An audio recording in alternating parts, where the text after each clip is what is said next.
안녕하십니까, 겨울인생입니다. 오늘 이 시간은 어제에 이어서 30억이라는 잭팟이 예상되는 11회차 승무패 두 번째 시간입니다. 주말 모임들이 많은 토요일입니다. 건강을 지키시기 위해서라도 아침은 든든하게 드시고 움직이시길 당부드려 봅니다. 오늘 11회차도 마감 시간은 9시 50분입니다. 곧바로 시작해 봅니다. 오늘 2부 시간은 프리미어리그 경기들로 구성을 해보았습니다. 이번 경기부터 출발을 해보겠습니다. 빌라는 중앙 2, 3선의 카마라와 카를로스의 빈자리, 그리고 콘사가 지키던 오른쪽의 3선의 부재. 웬만한 팀 같았으면 이 정도면은 부침을 겪을 수도 있었던 위기를 에메리 감독답게 A 포메이션을 수정하면서까지 원정에서 플럼을 잡고 찐반등에 성공한 에스턴 빌라입니다. 하지만 콘사의 빈자리는 다소 위태해 보였던 건 사실이고요.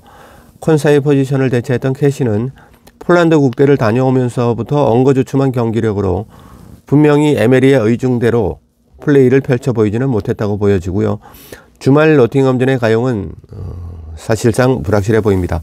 직전 한 경기만으로 에스턴 빌라가 역시 챔스 레벨이었다는 모습을 보여주지는 못했지만 지난 12월에 그 빌라파크에서 맨체스터 시티와 아스날 2연전을 무실점 승리를 거두었죠. 이 두 경기를 클린시트로 이끌어냈던 홈 경기력은 에스턴 빌라의 섣부른 평가를 허락하게 하고 있지 않습니다. 빌라파크의 경기력은 상당하다고 여겨집니다. 강등권에서 그리 멀지 않은 곳에 자리 잡고 있는 노팅엄은 팀 내 최다 득점에 우드가 빠져있는 상황이지만 골 넣는 재주 말고는 우드가 튕기어도 면에서는 지금의 노팅엄에 칭찬받을 선수로 보여지지는 않습니다. 도르트문트에서 단기로 빌려온 레이냐가 공미에서 도움이 되면 정말 좋겠죠. 하지만 아직은 아니올시다가 전반적인 평가입니다. 하지만 스트라스부르에서 이적해온 셀스, 이 선수가 좀 대박이죠. 셀스 키퍼가 직전 웨스트햄전을 무실점으로 막아내면서 벨기에 국대 키퍼의 위용을 뽐낸 부분은 그래도 노팅엄이 빅리그 잔류로 가는 험난한 여정에서 등불 같은 존재가 되리라는 확신은 주었다는 생각입니다. 두 경기는 좀 그런 경기력이었는데 마지막 웨스트햄전에서 이제 좀 본래 그 셀스 키퍼의 모습을 보여주고 있다고 생각합니다. 홈 경기에 하이텐션 하면 빌라만큼 강렬한 퍼포먼스를 보여주는 팀도 드물겠죠. 노팅엄의 셀스 키퍼가 웨스트햄전에서 보여준 적응력 또한 예사롭지 않아 보입니다. 자, 홈 경기 빌라파크에서 최고의 경기력을 보여주는 에스턴 빌라, 그리고 셀스 키퍼 벨기에 국대입니다. 이 선수가 직전 세 경기로 본다면 앞에 두 경기는 좀 그냥 일반적인 키퍼의 느낌. 근데 마지막 웨스트햄전 경기는 정말 이 정도면은 에스턴 빌라도 클린시트로 막아내지 않을까 그런 생각이 들 정도로 굉장한 경기력을 보여주었습니다. 에스턴 빌라의 승리와 무승부 구간 동시에 방어를 해보겠습니다. 다음은 3번 경기입니다. 리그 7위 브라이튼 알비온이 17위 에버튼을 홈으로 초대하는 일정입니다. 지금 에버튼의 션 감독의 머릿속에는 사력을 다하는 전술밖에 없을 것으로 사료가 됩니다. 델리알리가 오랜 병동에서 돌아올 것 같지만 아무런 도움이 될 것 같지는 않고요. 단주만은 쭉 아무런 도움이 되지 않고 있다가 다리 부상으로 아웃 중이고, 안드레 고메즈가 복귀해준다면 에버튼 중원에 그나마 적시전력이 되어주리라 믿어봅니다. 18위 루턴타운의 득실점에 앞서서 17위에서 간당간당한 그 자리를 유지하고 있는 에버턴인지라 총력전으로 맞설 26라운드로 전망을 해보겠습니다. 브라이튼 또한 7위까지 내려앉아 있는 순위를 유로파전까지 끌어올리려면 그 제레비 감독의 총력적인 한판이 기대되는 매치업이고요. 솔리마치와 엔시소가 오랜 부상 이탈해서 복귀가 임박했다는 반가운 소식도 있지만 8골을 기록하고 있는 팀 내 최다 득점이죠. 주앙 페드로가 햄스트링이네요. 페드로가 햄스트링으로 나가 있는 리스크도 함께 존재할 것 같은 브라이튼입니다. 아무래도 두 팀 모두 사력을 다해야 하는 경기임은 분명해 보입니다. 화끈한 창 대 창의 대결로 가정해 보면서 양팀이 모두 승리할 수 있는 승 구간과 패 구간, 두 구간을 한꺼번에 동시에 선택해 볼 예정입니다. 다음은 4번 경기로 가보겠습니다. 크리스탈 팰리스가 번리를 불러들이는 일정입니다. 15위와 19위니까 그리 멀지 않은 곳에서 성점 차이도 그다지 많이 나지 않습니다. 어디가 밑바닥인지 확인해 보려는 두 팀이 만났고요. 감독이 바뀐다고 크리스탈이 살아날 문제는 애초에 아니라고 보여집니다. 아닐 수도 있겠죠. 제가 잘못 생각했을 수도 있을 것 같습니다. 어찌 보면 지금의 크리스탈 라인업들에겐 누구나 기회의 장이 될 수 있는 글라스너 새 감독 체제가 어떻게 보면 팀을 갈아엎을 수 있는 기회일지도 모르겠습니다. 올리제와 마크 게이 그리고 윌 휴즈와 에베레치 에제까지 빠진 마당에서 이제는 아예오나 에드와르 마테타에 미련 버리고요. 미친 선수들이 불쑥 나와서 팀을 구제를 해야 크리스탈 팰리스가 프리미어리그에서 잔류를 넘어서 생존을 할 수 있지 않을까 생각을 해봅니다. 그리고 번리의 컴퍼니 감독에게도 맨체스터 시티에서 폼나게 은퇴하지 왜 이 지경까지 왔냐는 소리를 듣지 않아도 될 마지막 기회는 남아있다고 생각을 해봅니다. 어찌 보면 컴퍼니오의 반등에 마지막 찬스가 될 주말이죠. 크리스탈, 본머스, 웨스트햄, 브랜드포드. 컴퍼니 감독이 그나마 좀 생각해 볼 여지가 있는 4연전입니다.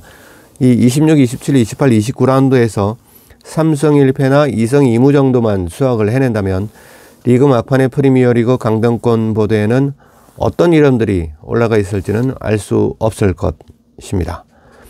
라일 포스트가 나오니 못 나오니 말들도 있지만 부상 복귀한 이후에 그 8경기에서 한 골 넣었죠. 존재감이 이미 사라진 지 오래고 컴퍼니 감독도 A 라인업에서 생각을 지운 지 오래 같은 그런 느낌이 듭니다. 주말 경기력에 A 옵션을 짜는 데는 라일 포스트가 없어도 어려움은 없으리라 보여집니다. 원래는 4번 경기를 단통 무승부로 키핑을 해둔 그 매치였는데 1번 경기가 적중 특례가 되는 덕분에 마킹 라인에 여유가 좀 생겼습니다. 유일한 지옥의 찬스죠.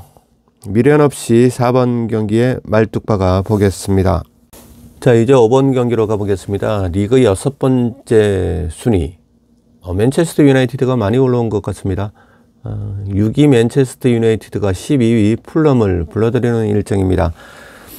맨체스터 유나이티드의 호일런이 없다고 전체적인 경기력의 차이는 별반 없다고 생각하는 겨울인생입니다. 데나우 감독의 A 라인업과 A 전술의 변화만 있을 뿐이지 리그 5연승을 만들어가는데 거침은 없을 것으로 사료가 됩니다. 맨유의 현 시점의 팀 내 고가 1위부터 10위까지 더듬어 보더라도 호일룬을 제외하면 모두 건재하고요. 또 스트라이크 하나 자리를 비운다고 나머지 10명의 그 본디의 경기력을 상실한다면 작금의 리그 4연승은 애초에 없었을 거라고 생각을 해봅니다. 오히려 풀럼의 부재가 예상되는 히메네즈, 윌리안, 주앙팔리냐의 공백에 비하면 호일룬의 부재는 조족지혈 같은 느낌이고요. 이제는 풀럼다울 수 있게 만들 수 있는 선수는 삼선 왼쪽에 로빈슨하고 주앙팔리냐의 더블 볼란치 파트너죠. 탐키언이 그리고 공미의 붙박이지만 직전 두 경기에서 하얀 곡선을 그리고 있는 안드레아스 페레이라밖에 남지 않은 느낌입니다. 라인업을 보면 진짜 그렇습니다. 지금 풀럼에서 히메네즈 빠지죠. 윌리안 또 빠질 것 같죠. 주앙팔리냐도 못 나오죠. 이러면 호일룬이 빠지는 맨유보다 히메네즈, 윌리안, 팔리냐가 빠지는 풀럼의 공백이 훨씬 더 커 보이지 않나 하는 생각이 들고요. 풀럼에는 이제 풀럼을 그 프리미어리그답게 지킬 수 있는 선수라고 해봐야 페레이라 선수, 탐키언이 선수, 그리고 로빈슨 선수 정도밖에 보이지 않는 그런 상황입니다. 맨체스터 유나이티드의 단통 승리 구간에 그냥 올인을 해보겠습니다. 자, 다음 7번 경기는 좀 쉽게 가보도록 하겠습니다. 솔랑케와 타베니어가 선전하겠지만 선두 경쟁이 클라이막스까지 치닫고 있는 리버풀과 맨체스터 시티의 고래 싸움에 새우등 제대로 터지는 본머스를 예상해 보겠습니다. 다음은 9번 경기로 가보겠습니다. 순위는 상관없이 아주 재밌는 경기가 될 것 같습니다. 3위 아스날이 8위까지 떨어져 있는 뉴캐슬을 홈으로 초대하는 일정입니다. 아스날은 토마스 파티와 제주스 그리고 진첸코가 곧 복귀할 것이라는 신호를 접하고 있습니다. 이렇게 된다면 아스날의 리그 선두 싸움에는 거칠 것이 없어 보이고요. 뉴캐슬의 이삭은 복귀할 것으로 보입니다. 하지만 윌슨과 조엘링턴은 좀 더 시간이 소요될 것으로 보입니다. 무엇보다 뉴캐슬은 퍼포 키퍼가 돌아오지 않는 한 아스날 원정에서 에디아우 감독이 손에 쥐고 갈 것은 아무것도 없지 않을까 조심스럽게 전망을 해보겠습니다. 지금 뉴캐슬은 슬로바키아 국대 키퍼 두브라프카가 지키고 있죠. 이 두브라프카 키퍼의 뉴캐슬의 입지는 닉 포프가 부상해서 돌아오는 4월이 고비가 되지 않을까 싶습니다. 지금 두브라프카의 기록은 선발 11경기에 27실점, 정말 호들들합니다. 자, 이런 기록보다 더한 건 클린시트율이 10%도 안 된다는 겁니다. 10%가 안 된다는 건 10경기에 출전을 해서 9경기 이상은 실점을 했고 평균 3실점은 기본이라는 이야기입니다. 자, 이런 상황에서 뉴캐슬이 아스날 원정 7경기째 무득점인 부분, 자, 이 부분까지 접목을 시키면 유추해 볼 수 있는 결과는 단 하나로 정의가 되는 듯 합니다. 홈팀 아스날의 단통 승리 구간을 사수해 보겠습니다. 이상으로 겨울 인생의 축구 이야기 채널에서 보내드렸던 11회차 승무패 2부 시간이었습니다. 오늘 점심시간쯤에는 3부 영상이 전용 채널을 통해서 업로드 될 예정입니다. 멤버십 회원님들의 많은 시청 부탁드리고요. 그리고 3부 방송이 끝나고 나면 오후 시간에는 아시죠? 11회차 승무패 최종 확정 구간과 소액 독식 구간 방송이 이어서 편성이 되어 있습니다.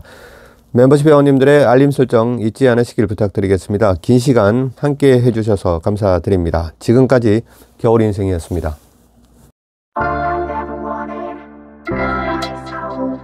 All I've ever needed was a nice cold man.